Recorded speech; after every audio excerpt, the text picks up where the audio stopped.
Aabot sa higit sa 38 milyong piso ang nalikom na pera ng Bureau of Customs sa ginawa nilang public auction sa 7 luxury vehicles na nakumpiska ng ahensya sa mag-asawang Curly at Sara Diskaya. 3 lamang sa 7 sasakyan ng Madiskaya ang naibenta ngayong araw at ayon naman po sa BOC, isasalang ulit sa bidding ang mga naiwang pang luxury vehicle pero sa mas mababa ng halaga. Agad naman paglilinaw ng BOC na lehitimong bidder lamang at hindi mga dami ang nakasali sa naturang pagsusubasta ng mga sasakyan. Kunin natin ang live report ni Madeline Villar Moratillo. Mads, kung sila ay mga lehitimong bidder, bakit hindi pinangalanan? Alex, meron silang mga representative. Yung mga nag-bid, yung iba sa kanila ay mga negosyante, mga kumpanya ito at merong isa na mismong individual yung nagpunta at sumali doon sa bidding. Yung inaabangan ng lahat, Alex, na yung controversial na Rolls-Royce Cullinan, walang nag-bid kanina. Ang sabi ng BOC, posibleng namahalan daw yung iba sa mga bidder. 3 lang sa 7 luxury vehicle na mga Diskaya ang nabili sa ginawang public auction ng Bureau of Customs. Kabilang narito ang Mercedes-Benz G63 na may 2 bidder. Ito ang Fast Car Trading at Simplex Industrial Corporation. Ang floor price nito, 14.1 milyong piso. Ang nanalong bid, 15,611,710 pesos. 5 kumpanya naman ang nagbid para sa Mercedes-Benz G500 na ang floor price ay 7.8 milyong piso. Ang nanalo sa bidding, ang Simplex pa rin sa halagang 15.5 milyong piso. Sa Lincoln Navigator naman na isinubasta sa halagang 7.03 milyong piso, isa lang ang bidder, kaya siya na ang idineklarang panalo. Ang La Central Jewelry sa halagang 7.1 million pesos. Sabi ni Ladislao Matawag, kinatawa ng may-ari, gagamitin mismo ng may-ari ang sasakyan. Malaking factor daw kaya nagustuhan nitong sasakyan ay dahil sa history nito. Nagkaka-interest po siya sa yung history daw po, baka po pag ibininta niya, maraming magka-interest dahil sa history ng kotse. Sinubukan din daw nilang mag-bid sa iba pang sasakyan kaso natalo sila. Nag-bid din po kami sa iba, sobrang taas. Wala namang bidder para sa Toyota Tundra, Toyota Sequoia, Rolls-Royce at Bentley Bentayga. Sabi ng BOC, isasalang ulit ito sa rebidding pero sa mas mababang presyo na. Again, sa atin, ang mahalaga, mabenta to ng tama sa minimum price or mas mahal, makabawi tayo.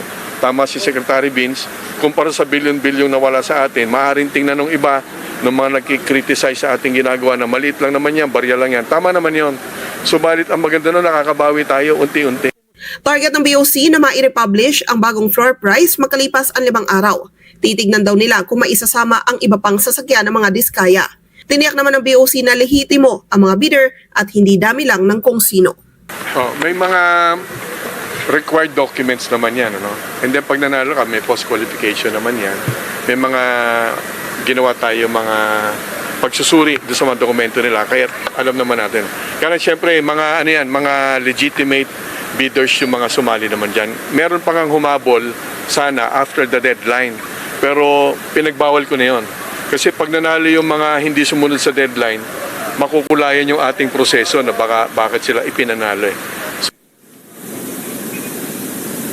Ang kinita ng BOC mula sa pagkakasubasta ng 3 sa mga luxury vehicle na mga Diskaya ay umaabot sa 38.2 milyong piso. Malayo nga lang yan sa target sana ng BOC na higit 100 milyon kung naibenta yung lahat ng 7 sasakyan. 10 yung bidder kanina pero 8 lang ang dumating. May official din ang dumating kanina mula sa Land Transportation Office at tiniyak nila na tutulong sila sa pag-asiste sa mga nanalong bidder para sa paglilipat ng mga sasakyan. At pwede rin napalitan yung plaka ng mga sasakyan para na rin sa seguridad ng mga nakabili. Balik sa inyo dyan, Alex. Okay, Mads, hanggang kailan yung pagsusubasta dyan? Dahil meron pang 4 na hindi pa nabibili, no? Paano yan? Hanggang sa merong gustong bumili. Tuloy-tuloy lang ang auction. Parang ganon.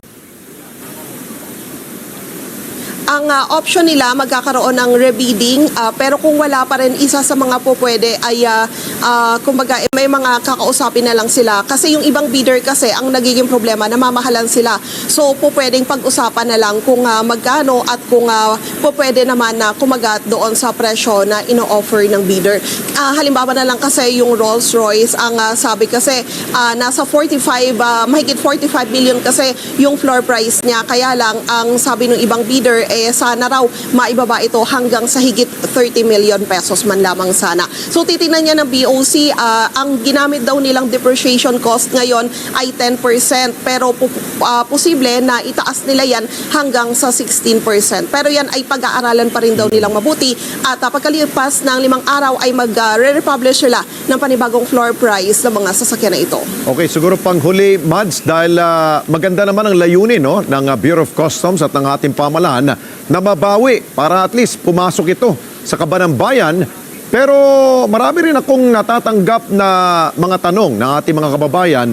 Ang tanong nila, nabanggit ba ng Bureau of Customs, lalo na ni Commissioner Ariel Nepomuceno, dahil na-discover nila ito na hindi tamang proseso ng pagpasok ng sasakyan.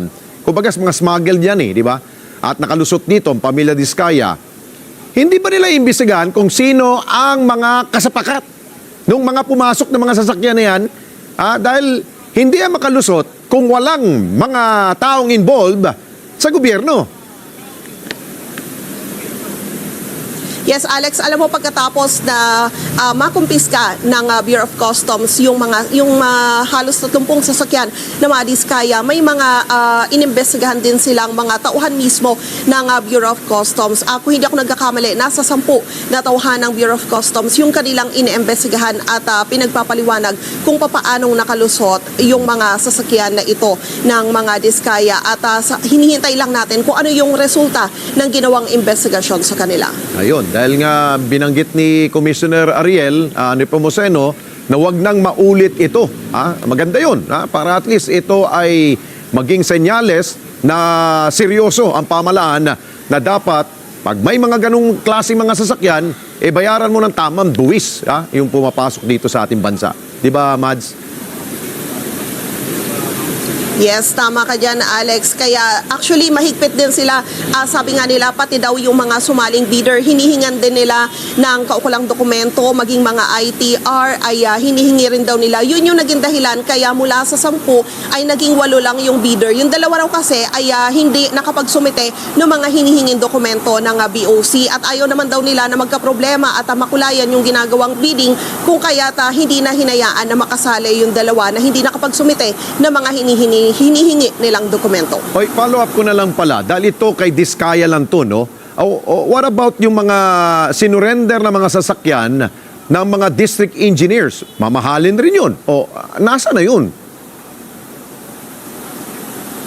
Patuloy pa raw, Alex, yung investigasyon ng Bureau of Customs doon sa iba pang mga sasakyan. Ang pangako nila ay isusunod na rin yung sasakyan ng iba pang mga contractor at maging ng mga iba pang personalidad na sangkot sa issue na ito. At titingnan nila kung tama yung naging importasyon ng mga ito papasok sa ating bansa.